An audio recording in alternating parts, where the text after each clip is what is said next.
Student, इसके पहले video में जैसे गैलीलियो की मृत्यु कैसे हो गई थी और मृत्यु के बाद अब उनके बाद में कौन आया।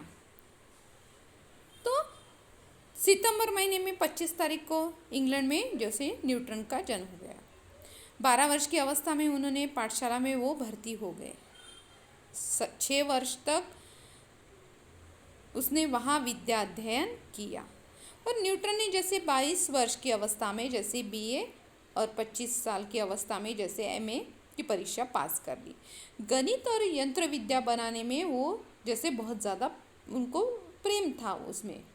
पाठशाला में छुट्टी होने पर जब वे लड़कों के साथ खेलने कूद लग जाते थे, बाकी बच्चे खेलने कूदने, तो वो क्या करते थे उस समय में, तो एक छोटे छोटे यंत्रों को बनाया करता था।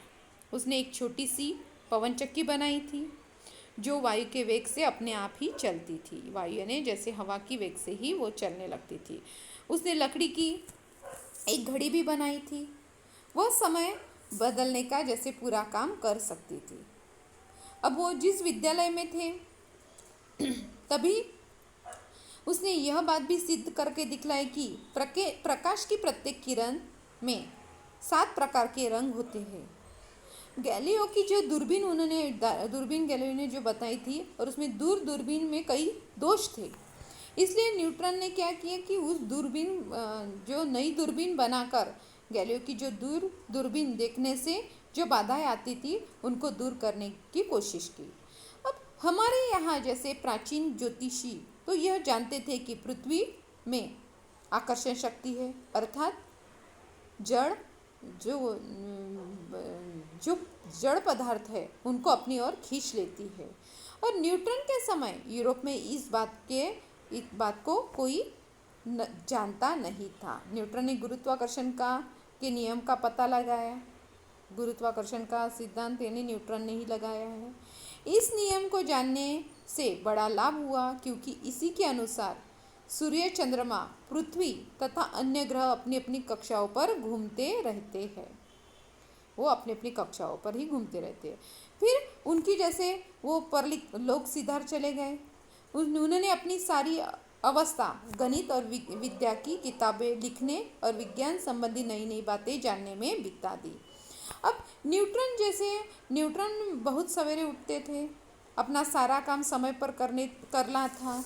उनको क्रोध तक छू नहीं पाता था क्योंकि कई वर्षों से परिश्रम करने के बाद उन्होंने कुछ कागज लिख के रखे थे और उनके घर में जो एक डायमंड नाम का कुत्ता था वो मेज पर बैठा था और कुत्ते ने जैसे मोमबत्ती गिराकर उनके वो पेज पूरे जला दिए थे, परंतु उसने इतनी हानि होने पर भी क्रोध नहीं किया।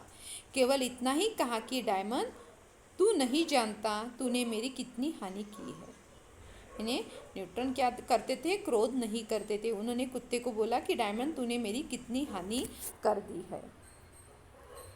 तो वैसे ही इन्हें जैसे क्रोधित नहीं होते थे। वो जहाँ उसका शरीर गड़ा है वहाँ पत्थर के ऊपर एक लेख खुदा हुआ है। उसका सारांश यह है, यहाँ सर जैसे न्यूटन का शरीर रखा है।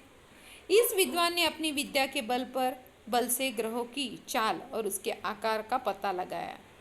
ज्वार भाटा होने का कारण खोज निकाला और प्रकाश की किरणों में रंग कैसे उत्पन्न किए जाते हैं इसका कारण ढूंढ के बताया। प्रकाश की जो किरणें हैं उसमें 7 तरह के रंग होते हैं, इसका भी उन्होंने जैसे पता लगाया। इतना विद्वान होने पर भी मरने के समय उसने कहा कि मैंने कुछ नहीं किया। इतना सब कुछ करने के बाद उन्होंने मरते समय क्या कहा कि मैंने कुछ भी नहीं किया। मैं समुद्र के किनारे एक लड़के के समान खेलता सा रहा। समुद्र में अनेक प्रकार के रत्न भरे रहे, परंतु 2 एक कंकड़ पत्थर और जैसे वो सिप रहते हैं उसको छोड़ दिया तो कुछ मेरे हाथ में ऐसा कुछ न आया। अर्थात ज्ञान रूपी समुद्र से केवल 1-2 बूंद मुझे मिले हैं, अधिक नहीं। सत्य है विद्या की शोभा नम्रता दिखाने में ही है। यानी सत्य क्या है कि विद्या जो है वो विद्या की शोभा है वो नम्रता दिखाने में ही है। नम्रता यानी दूसरों को ज्ञान देने में ही है। जैसे न्यूटन ने प्रकाश के जो रंगों का मतलब बताया, रंगों के माध्यम से लोगों को बताया, उसकी नम्रता सिखाई। विद्या किसी को पढ़ाने से या बताने से ही बढ़ती है। विज्ञान के साथ साथ उन्होंने जैसे बहुत सारे जैसे गुरुत्वाकर्षण का नियम उसका पता लगाया। उनकी जैसे वो परलोक सिधार गए तो भी उनकी जो किताबें थी उन्होंने लिखी हुई गणित और विद्या, जो विद्या की किताबें थी वो उन्होंने जैसे नई नई बातें, बहुत सारी बातें उन्होंने खोज निकाली थी और वही जैसी किताबें अभी भी जैसे उनको दिखाई देती है। वो विद्या के साथ साथ जैसे उन्होंने प्रकाश के रंगों का, जैसे बल का, ग्रहों की चाल का, आकार का पता लगाया, ज्वारभाटा इनके खोज निकाल के दिखाई। प्रकाश की किरणों से रंगों में क्या उत्पन्न होता है इसका कारण बताया। विद्वानों पर होने पर यानी जैसे विद्वान होने पर भी मरते समय उसने यही कहा कि मैंने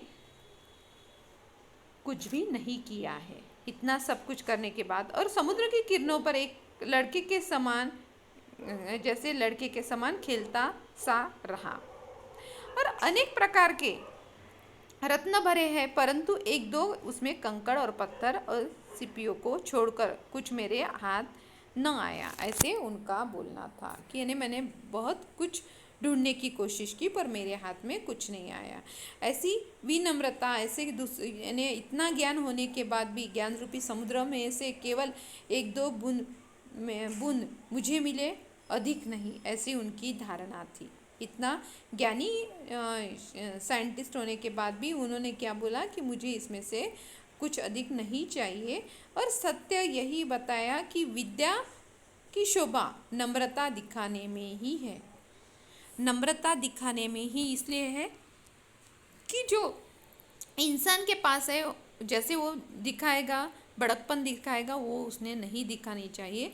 तो न्यूटन जी का ऐसे ही करना था कि जैसे जो अपने पास है वो जैसे मुझे कुछ नहीं मिला है या मैंने कुछ नहीं किया है, ये जैसे मुझे मेरे पास से कुछ लिया या करने की मैंने कुछ कोशिश की है, एक दो बूंद मुझे मिले हैं, अधिक कुछ नहीं, ऐसे उनका कहना था।